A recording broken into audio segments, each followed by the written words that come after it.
Olá, meu nome é Laís Carvalho Sainz e vou estar apresentando então para vocês o tema sobre casas subterrâneas. Eu sou atualmente aluna do curso de Ciências Biológicas e eu estou falando então sobre a disciplina de Arqueologia Brasileira. Bom, então introduzindo o termo propriamente dito de casa subterrânea, se deve então às estruturas que vêm recebendo variadas denominações descritivas ou funcionais, sendo encontradas desde a proximidade de Belo Horizonte, Minas Gerais, até Caxias do Sul, no Rio Grande do Sul. Terras altas, relativamente frias, e com a presença dessa espécie aqui, Araucaria angustifolia. Bom, então quais são os grupos que ocupavam essas estruturas? Eles eram então os grupos Proto-G, da tradição Taquara e Tararé, sendo que esses grupos eles foram reconhecidos pela associação entre pequenos pedaços de cerâmica e estruturas das casas, sendo então que eles ocuparam desde 360 anos antes de Cristo até o século XIX, 17 no caso, e a sua língua pertence ao tronco Macro-G. Bom, então a sua população indígena, que mais densamente ocupava o Planalto Meridional, ela era constituída por tribos Caingangue.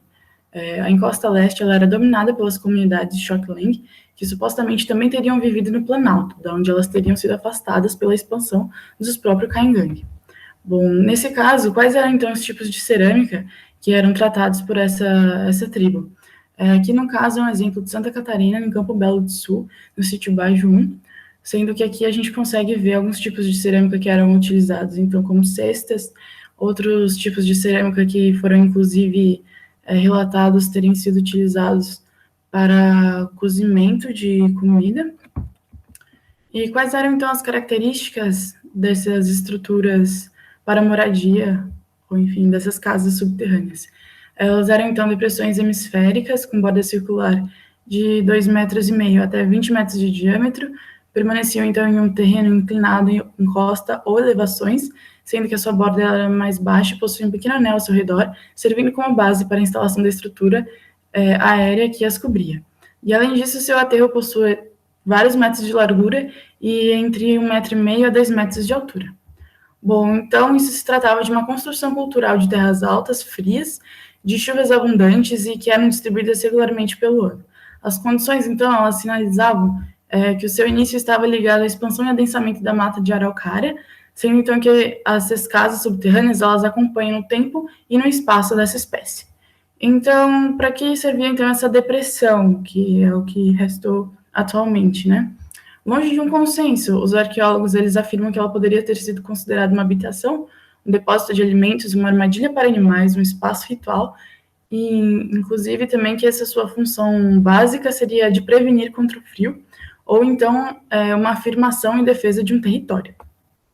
Bom, a depressão ela é a parte mais visível do que restou de um sistema construtivo, e as casas subterrâneas, elas são, na verdade, o esqueleto de um sistema econômico e social, sendo que esse sistema se baseava na exploração e manejo da floresta, complementados por cultivos mais ou menos importantes, de acordo com as regiões e suas respectivas tribos.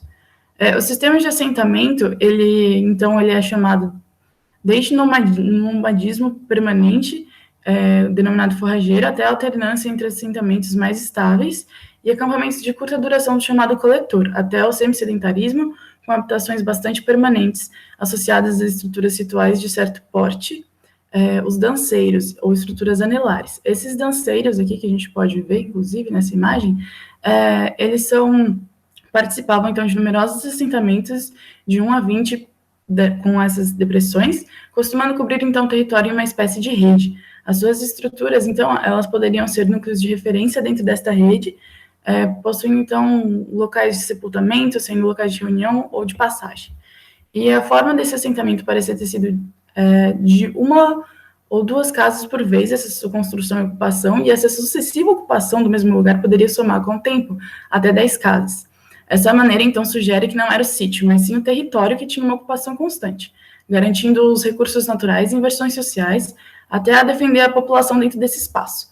Então, acredita-se que essa era uma população de pequenas tribos dispersas pelo território. E aí, qual é o maior número dessas casas juntas? Bom, no Vale do Rio Canoas, em Santa Catarina, alguns assentamentos grandes desses sítios possuem cerca de 104 casas subterrâneas muito próximas, várias vezes, inclusive, chegando a se sobrepor. Bom, então a impressão que nós temos é que essas descrições da época produzem com que havia numerosas tribos pequenas, provavelmente pouco enraizadas no espaço, devido a conflitos intertribais e alguns chefes influentes, com muitos caciques subordinados, que acabavam controlando grandes extensões de terra. inclusive com esse exemplo aqui da tribo de Braga, que se compunha com 2.000 índios aproximadamente, sendo que 800 deles moravam numa aldeia principal. E aí eles teriam, então, subcaciques, e nesse caso, as outras aldeias, elas seriam relativamente menores.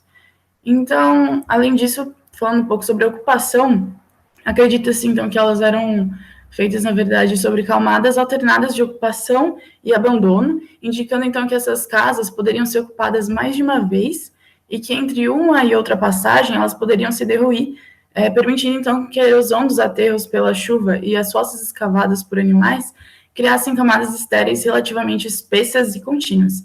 Aqui a gente consegue ver nessa ilustração, então, a mata de araucária aqui ao fundo, como seriam, então, essas casas, como elas seriam utilizadas e habitadas, e, inclusive, a gente consegue ver o complemento, então, da alimentação, que seria dessa tribo, né, que nós vemos a caça. Então, aqui estão as minhas referências biográficas, eu agradeço pela atenção e me disponho a responder quaisquer dúvidas, meu e-mail. Muito obrigado, boa noite.